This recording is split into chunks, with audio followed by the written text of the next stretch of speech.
fazer a sua santa vontade.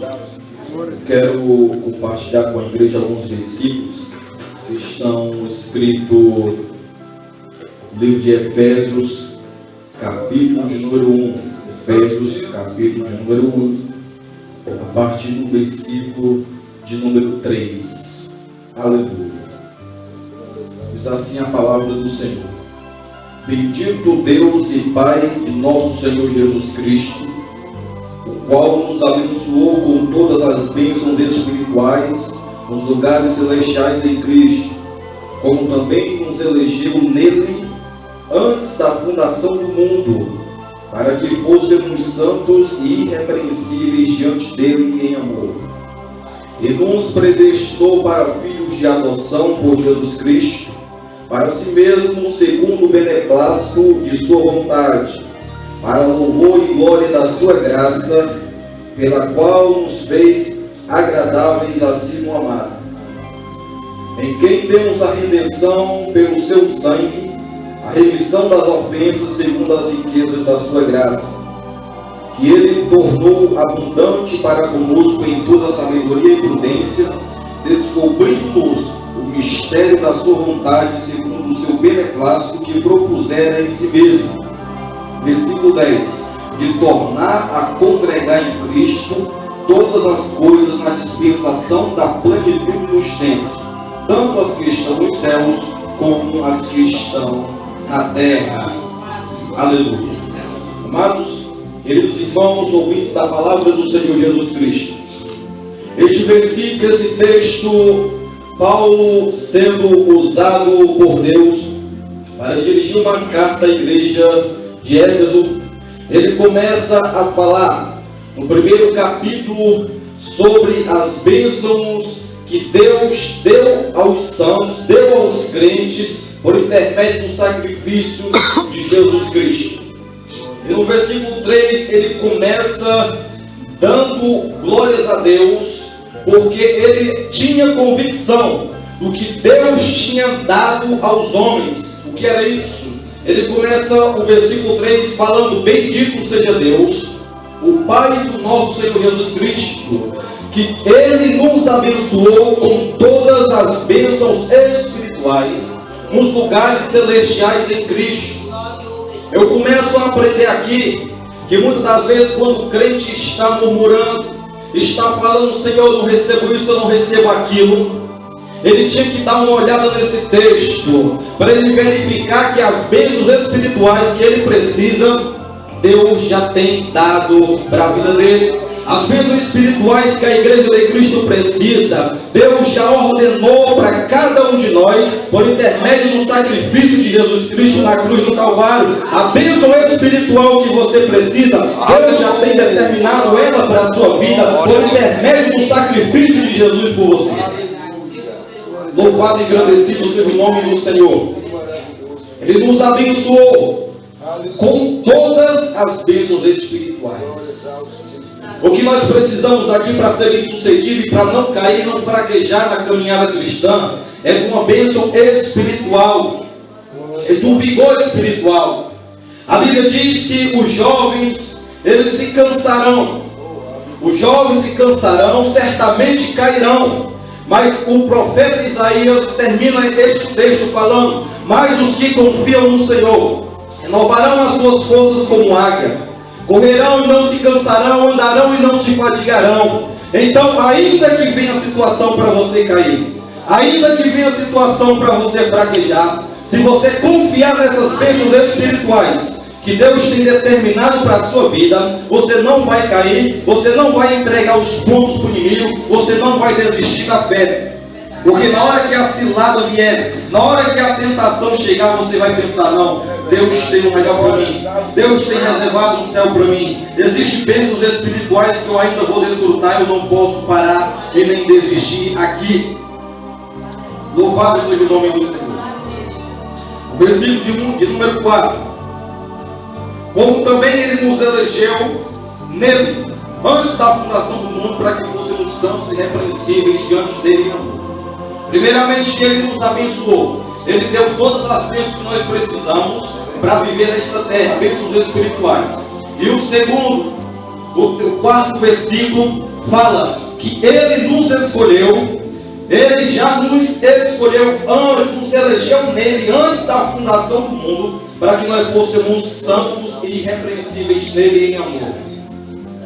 O crente que ele não é irrepreensível, ele precisa consertar o altar com Deus. A Bíblia diz: examine-se, pois, o homem a si mesmo. Louvado seja o nome do Senhor. Versículo que o irmão acabou de citar aqui. Porque nos versículos seguintes vai falar: porque nós somos, quando nós somos julgados, nós somos repreendidos pelo Senhor, para não sermos condenados com o mundo. Então, quando Deus ele nos elegeu, antes da fundação do mundo, antes de Ele criar esta terra, antes de Ele fazer tudo quanto nós temos aqui no planeta, Ele já tinha nos elegido para que nós fôssemos santos e irrepreensíveis, ou seja, aquele a quem não pode repreender. E quantos tem por aí que estão dignos de repreensão? Porque não estão ouvindo e não estão entendendo o propósito que Deus colocou ele na terra. Porque Deus te elegeu aqui nessa terra para você ser santo e irrepreensível. Enquanto você não entendeu o projeto de Deus, enquanto você não entendeu o plano de Deus para a sua vida, aqui nessa terra você vai ser repreendido sim. Mas quando você passar a analisar e olhar e ver e entender o propósito a qual Deus te escolheu, você vai passar a ser diferente, a ser mais santo, e aí ninguém vai te repreender, porque você vai estar andando em conformidade com os padrões que Deus tem estabelecido para você. Enquanto nós não andarmos conforme a vontade de Deus, nós somos dignos de repreensão, nós vamos sofrer e aqui e acolá perder algumas batalhas. Mas quando nós entendemos o projeto de Deus e aceitarmos Ele na nossa vida e nos esforçarmos, aí a coisa vai mudar. Versículo número 5. Ele nos predestinou para filhos de adoção por Jesus Cristo, para si mesmo, segundo o beneplácito da sua vontade. Nós somos o quê? Filhos de Deus. Nós somos filhos de Deus por adoção, porque Ele mesmo foi quem quis. Louvado seja o nome do Senhor. Não tem esse negócio de nós escolhermos Deus. Deus, Ele nos escolheu primeiro. Ele nos amou primeiro. Ele foi quem nos adotou mediante Jesus Cristo, o sacrifício dele na cruz do Calvário. Nós somos filhos de adoção. Os filhos da promessa era a nação hebreia. Os filhos da promessa, aquele ao qual Deus tinha escolhido, era o povo hebreu, eram os judeus. Mas a Bíblia diz que Jesus Cristo veio para o que era seus, para os seus, e os seus o rejeitaram. A nação hebreia o rejeitou. Mas o versículo diz: e todos quanto receberem, deu-lhes o poder de ser chamado filho de Deus. Todos quanto receberem Jesus Cristo na sua vida, tem um poder e tem uma virtude de ser chamado filho de Deus por adoção. Cristo escolheu uma nação diferente para adotar, já que os seus o rejeitaram. Louvado seja o nome do Senhor. Nós somos filhos de Deus, querido. Nós não precisamos estar cedendo às coisas do inimigo, porque ele oferece. Rapaz, está um fracassado, ou não vale nada. É isso que o inimigo diz quando vem oferecer alguma coisa. Faz logo isso daqui, não vai ter sucesso na tua vida espiritual. E aí você se esquece daquele que te adotou, esquece daquele que te elegeu desde a fundação do mundo, esquece das promessas espirituais que tem preparado para a sua vida e acaba entregando os pontos da situação. E é nessa hora que o maligno entra e começa a acabar com o teu ministério, com a tua família. Aquilo que era para dar certo dá errado. Você não entende o porquê, porque você rejeitou o seu pai. Nós não podemos negar Jesus. A Bíblia já diz: aquele que negar Jesus aqui nesta terra será negado no céu. Ele nos predestinou para sermos filhos dele. Nós não podemos abrir mão. Quantos já vieram, quantos já confessaram a Cristo Jesus como seu Salvador, recebendo Deus como Pai, mas saíram, não aceitaram a adoção. Mas Deus, Ele predestinou você Você, na hora que quiser, pode tomar posse desse direito novamente, porque é direito seu, e Deus já fez isso desde o princípio, para louvor e glória da sua graça, pela qual nos fez agradável assim no amado, em quem temos a redenção pelo seu sangue, a remissão das ofensas segundo as riquezas da sua graça. E Ele nos predestinou para filhos, com o objetivo, para o louvor e para a glória da graça dele. A nossa vida aqui nesta terra, o nosso ministério, a nossa jornada cristã, ela tem que ter um objetivo, que é agradar a Deus, que é agradar a Jesus Cristo. Se o nosso ministério, se a nossa vida cristã, se aquilo que nós professamos não agradar a Deus, não vai servir de nada. Foi um tempo perdido que você passou na casa de Deus.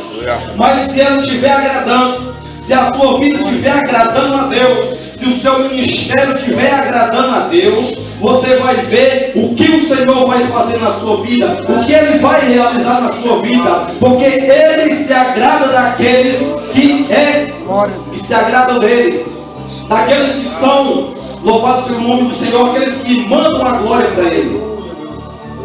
E quantos nós vemos hoje aí que não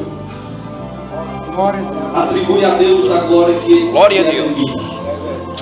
Os homens querem a glória para si, querem o louvor para si, e não mandam a glória para Deus. É por isso que nós vemos ministério fracassado, igreja fracassada, vidas espirituais fracassadas, porque Deus começou a usar o camarada de uma maneira grande. Deus começou a usar ele ou ela de uma maneira grandiosa, no louvor, na pregação, na oração, e aí ele se engrandeceu e fez que nem Herodes. A glória que era para Deus ele não deu, ele ficou para si, e aí Deus abateu.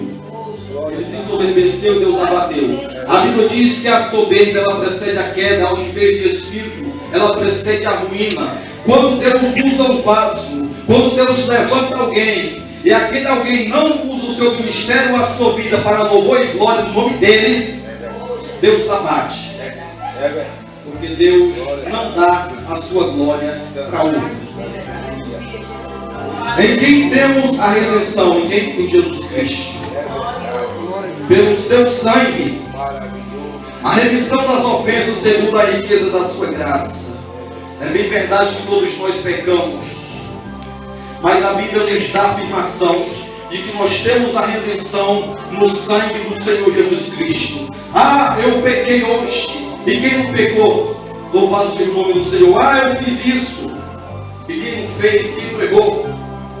Mas na hora de você dobrar o seu joelho e entender que o sangue de Jesus Cristo pode purificar a sua vida, você vai receber a remissão dos seus pecados, você vai receber a sua redenção, e aquilo que era peso por conta do pecado, aquilo que era empecilho, louvado seja o nome do Senhor, por consequência do pecado, vai ser mudado, vai ser aliviado.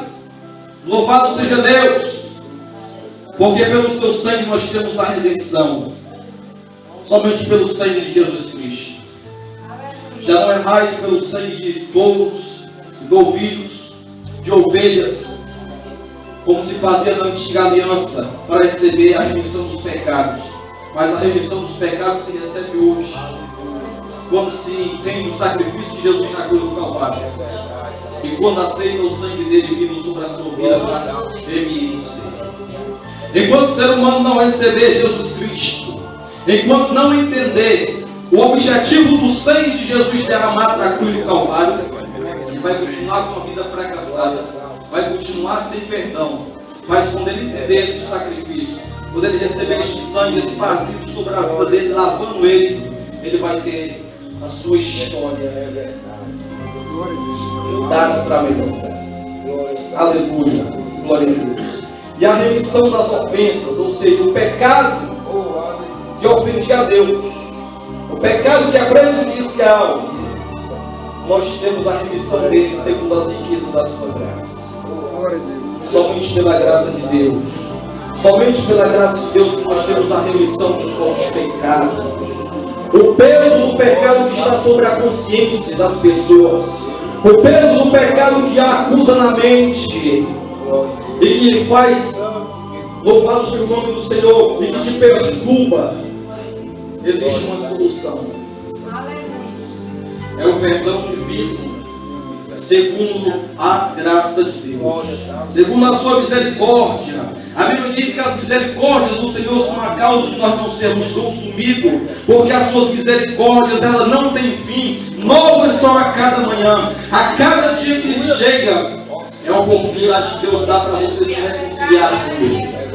Quando nós falamos de reconciliação, é receber a comunhão que estava quebrada com Deus. A Bíblia já nos afirma que Deus estava em Cristo Jesus, reconciliando com Ele o mundo, e nos deu o ministério da reconciliação. Todos quanto pecam contra Deus têm o direito e a oportunidade de restabelecer a comunhão que foi quebrada, de voltar para Cristo, ao entender que foi dado para você o direito de se reconciliar, o direito de ser perdoado. E o inimigo quer fazer com que as pessoas não entendam isso. É por isso que a Bíblia diz que o Deus deste século cegou o entendimento das pessoas, para que não lhes resplandeça a luz do Evangelho. Então, quando você não analisa as Escrituras, quando você não para ouvir a palavra, você fica sem luz. E quando você fica sem luz, você não entende aquilo que Deus tinha preparado para a sua vida. Esse é o que leva muitas pessoas a fracassar. Eu acredito que se todos entendessem o que Deus tinha preparado para a vida de cada um deles, não tinha se desviado dos caminhos do Senhor. Porque é algo maravilhoso, é algo grandioso, que não pode ser trocado por qualquer coisa. Aleluia. A graça que Ele tornou abundante para conosco em toda sabedoria e prudência. Eu acho interessante este versículo, porque diz irmão Caetano que a graça de Deus Ele tornou abundante, ou seja, muita para nós. Mas diz mais, em toda sabedoria e prudência. Glória a Deus. Quando fala em prudência, fala em ter um limite. Quando fala que a graça de Deus ela é abundante para a nossa vida, Deus tornou ela abundante na nossa vida, mas com dois princípios. O primeiro princípio da sabedoria, você saber usufruir da graça de Deus com sabedoria. E o segundo princípio é a prudência, você saber usufruir da graça de Deus com moderação, com limites. Porque é bem verdade que muitos, quando ouvem, Deus é amor, então eu posso fazer tudo o que eu quero, eu vou pecar porque Deus vai me perdoar. E ele se esquece que o mesmo Deus que diz que é amor é o mesmo Deus que é justiça. E ele esquece que o mesmo Deus que preparou o céu é o mesmo Deus que preparou o inferno para aqueles que não obedecem. Louvado seja o nome do Senhor. Então a graça de Deus ela é abundante sobre a nossa vida. Ela é muito para conosco. Mas precisa de dois princípios para você saber usar ela. O primeiro princípio da sabedoria. E o segundo da prudência. Se você querer usar as coisas de Deus de uma maneira exagerada, pensando que Jesus é um besta, um Tarzan que morreu na cruz só de cueca, você vai acabar fracassando. Mas quando você vê que a graça de Deus ela é preciosíssima, ela perdoa você, mas você tem que saber usar os princípios do Evangelho, aí meu amigo, a coisa será bem diferente, será melhor, terá um rumo bem melhor para a sua vida. Descobrimos o mistério da sua vontade, segundo o seu beneplácito que propuseram em si mesmo. E o interessante é que além dele nos dar uma graça que é abundante, ele abriu uma oportunidade. Quem? Deus deu para nós a graça, nos elegeu antes da fundação do mundo para sermos filhos dele por adoção, nos deu todas as bênçãos espirituais. E no versículo 9 diz que ele nos descobriu o mistério da sua vontade, ou seja, nós podemos entender em parte a vontade de Deus para a nossa vida. Não entendemos Deus totalmente. Não entendemos o que Deus quer totalmente. Por quê? Porque se nós entendemos tudo de Deus, Ele não era Deus. Ele era alguém que nós mesmos compreendíamos Ele, então Ele era semelhante a nós. Então Ele, mas em partes, Ele nos permitiu, Deus nos permitiu conhecer o mistério da sua vontade. Você pode entender o que Deus quer para a sua vida. A Bíblia diz que nós conhecemos Deus em partes, como se fosse um enigma. Louvado seja o nome do Senhor. Então, podemos entender esse mistério, segundo a vontade que Ele propusera em si. Então, Deus, é como se Deus tivesse falado, irmão Caetano, eu vou dar uma oportunidade para eles entenderem o que eu quero para a vida deles. Você entende o que Deus quer para a sua vida? Você sabe para que você foi chamado? Você entende qual é o projeto, o propósito de Deus no seu ministério? Já é hora de você entender, querido. Já é hora de você saber a vontade de Deus para a sua vida. Não perca muito tempo. Porque o cristão que não entende o objetivo de Deus para a sua vida, ele é fácil de ser enganado. Se você não tem certeza de uma coisa, é fácil você ser enganado. Então, se você não tem certeza de qual é o plano e o projeto de Deus para a sua vida, cuidado, porque o inimigo está vindo aí para arrancar crença da casa de Deus. Ah, irmão, você está profetizando, falando algo ruim. Não, isso é uma realidade que a Bíblia já diz que ele está no nosso território. Ele está buscando aqui que possa entregar. Se o crente não tiver um firmamento, se o crente não tiver certeza daquilo que Deus quer para a vida dele, é fácil dele ser entregado. Nessa noite, através desse estudo, Deus está dando oportunidade para você de entender qual é o plano de Deus para a sua vida. Ele está explicando aqui, no versículo de número 10, Glória a Deus. se tornar congregar em Cristo todas as coisas, na dispensação da plenitude dos tempos, tanto as que estão nos céus como as que estão na terra.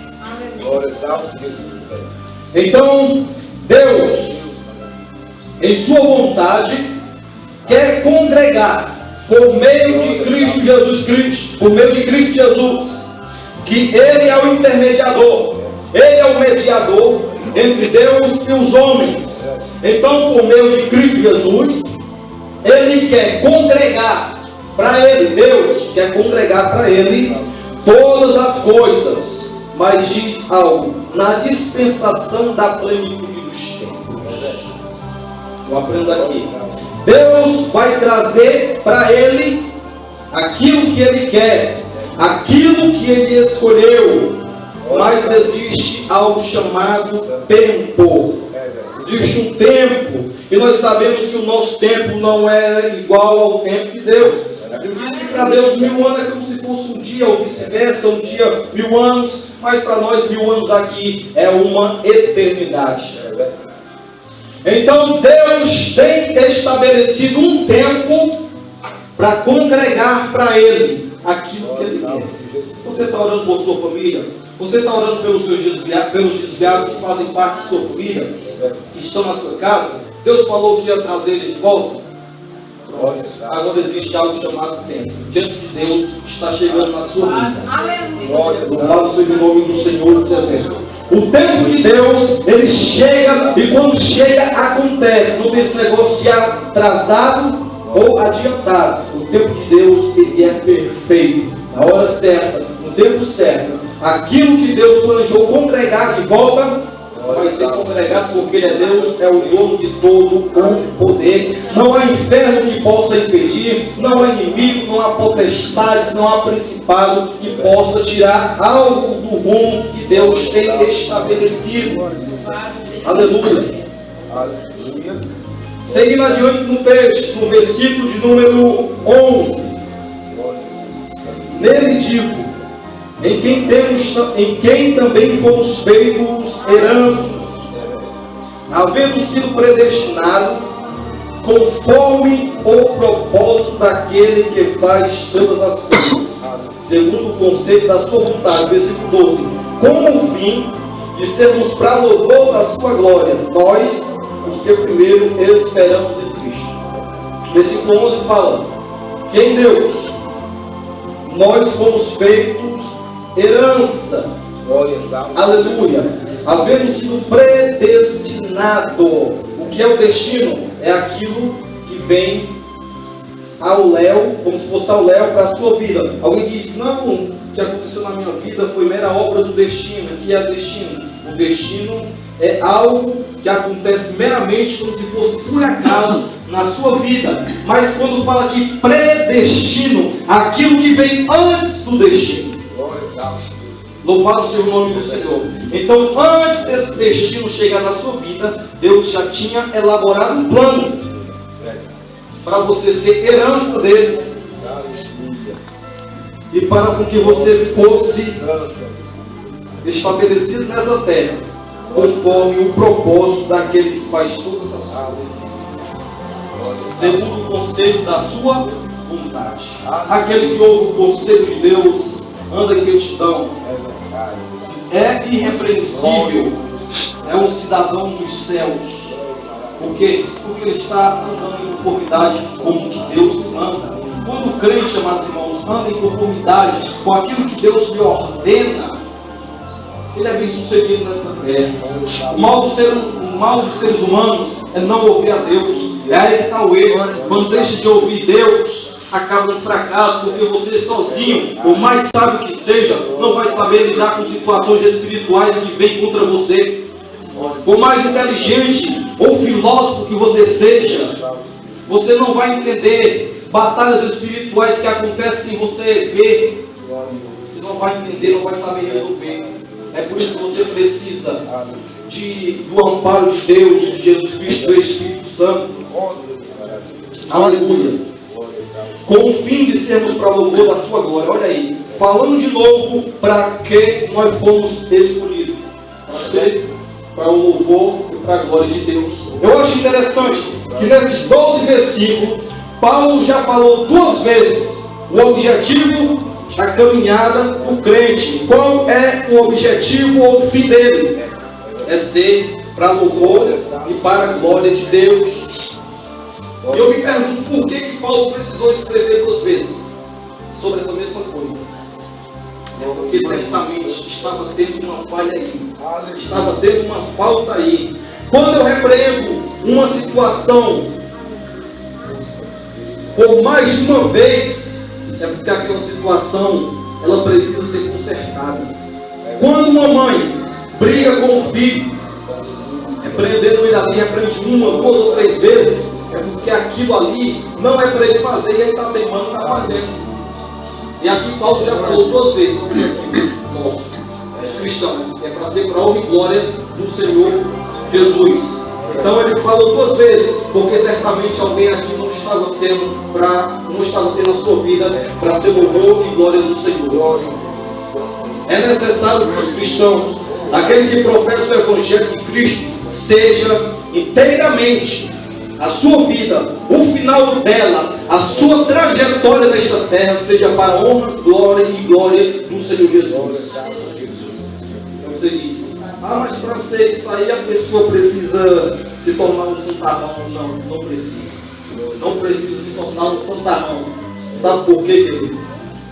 Porque a sua maneira de agradar a Deus, o Espírito Santo vai trabalhar na sua mente e vai lhe indicar como deve ser feito.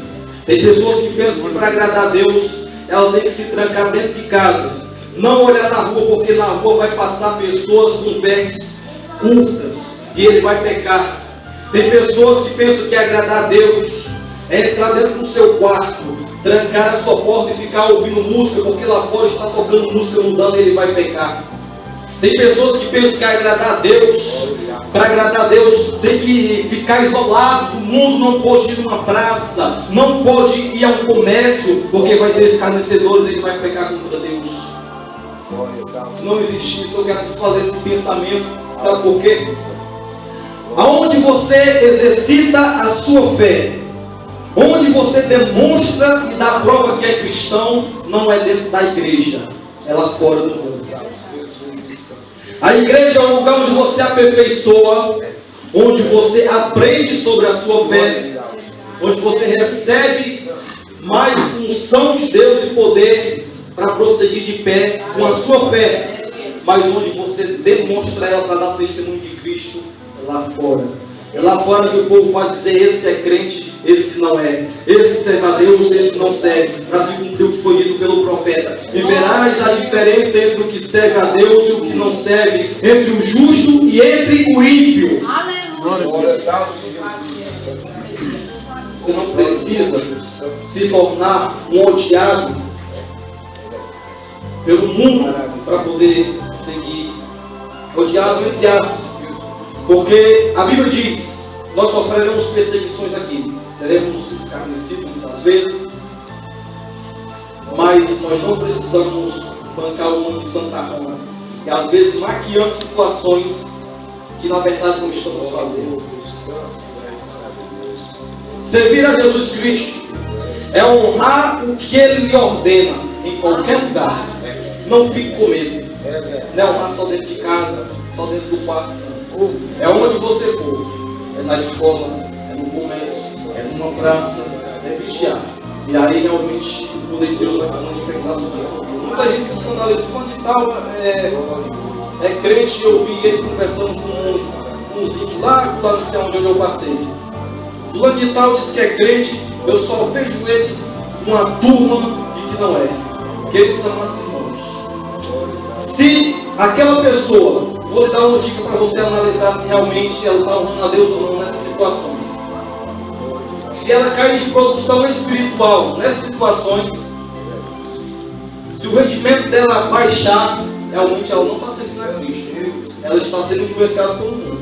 Mas se você vê pessoas nessas situações e que continuam firmes na caminhada cristã, continuam sendo usados por Deus da mesma maneira, não esfriam, essa pessoa realmente está conseguindo influenciar o mundo. Preste bem atenção. Hoje, eu analisando, está mais fácil, pelo menos aos meus olhos, o mundo influenciar a igreja do que a igreja influenciar o mundo. Parece que está mais fácil o inimigo entrar dentro da igreja do que a igreja entrar lá dentro do mundo e tomar as almas para Cristo. Se eu perguntar aqui qual é o irmão ou a irmã que conhece pelo menos uma letra de uma música mudando, praticamente todos vão conhecer. Não estou dizendo que você escuta, mas estou dizendo que por você passar por aí, estou dizendo que você escuta na sua casa no seu som, mas por você passar por aí, você pode ouvir, às vezes, como se chama música chiclete, o pessoal diz, a pessoa memoriza. Mas se for lá na rua eu perguntar para alguém, quem conhece um hino evangélico? Poucos vão saber. Que é isso? Está mais fácil a igreja influenciar o mundo do que o mundo influenciar a igreja. E Deus chamou aqui para você influenciar o mundo. A Bíblia diz, irmão Caetano, na carta que Judas escreveu, que se preciso for, pegar algumas almas e arrebatá-las do fogo. E a igreja não está fazendo isso. É preciso. Com o seu exemplo, vidas não se salvam. Com a sua vida, com o seu testemunho, pessoas podem ter a situação mudada para melhor. Pense nisso e entenda qual é o plano de Deus para a sua vida. Que Deus possa abençoar todos de uma maneira grandiosa. Eu agradeço a oportunidade em nome de Jesus. Meus amados irmãos, é desse jeito, mas não como Deus faz.